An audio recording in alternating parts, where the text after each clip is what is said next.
Selain Kodrat, ada film horor dengan nama yang mirip yang cukup mendapatkan perhatian di tahun lalu. Apalagi kalau bukan Corin, film yang membahas jin pendamping setiap manusia. Film ini punya cerita menarik dan tentu sayang jika kita tidak bahas. Apalagi adegan endingnya cukup membingungkan. Seakan ada teka-teki yang harus dipecahkan penonton ketika melihat adegan itu. Sebelum lanjut ke pembahasan, boleh support kita melalui sosial bus dan bisa juga join jadi member untuk mendapatkan berbagai keuntungan yang sudah kita tawarkan.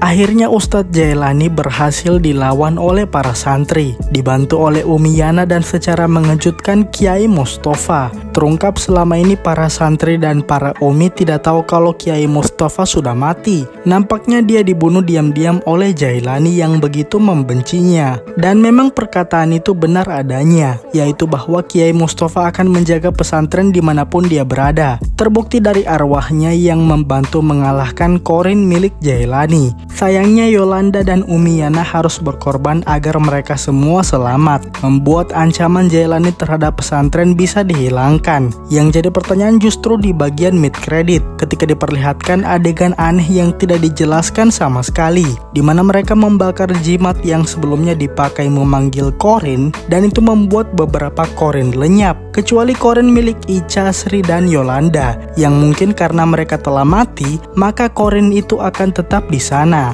Sementara Zahra tiba-tiba melihat ke arah kamera dan perlahan berubah menjadi Corin. Ini membuat kita berpikir bisa saja selama ini Zahra yang kita lihat di cerita adalah Corin. Atau yang paling masuk akal justru Zahra sudah bersatu dengan Corin miliknya. Karena Jailani sempat berkata sesuatu tentang wadah bagi para Corin. Bisa saja Zahra merupakan wadah bagi Corinnya sendiri. Lalu dia telah berhasil disatukan dengan Corin miliknya. Jadinya ketika jimat itu dibakar, seakan memicu Corin Zahra yang sudah menyatu dengannya untuk bangkit. Di lain sisi, adegan ini bisa menjadi potensi sequel. Film kedua mungkin bisa bercerita kembali tentang para Corin, tentunya dengan konflik baru setelah kematian Jailani. Atau mungkin para santri akan menghadapi Corin secara langsung, tidak seperti di film ini yang semua Corin ada di bawah perintah Jailani. Dan karakter Yolanda, Ica, atau Sri yang sudah mati bisa kembali muncul di film kedua. Yang pasti mereka akan hadir sebagai versi Corin, mengingat tubuh manusia mereka telah mati,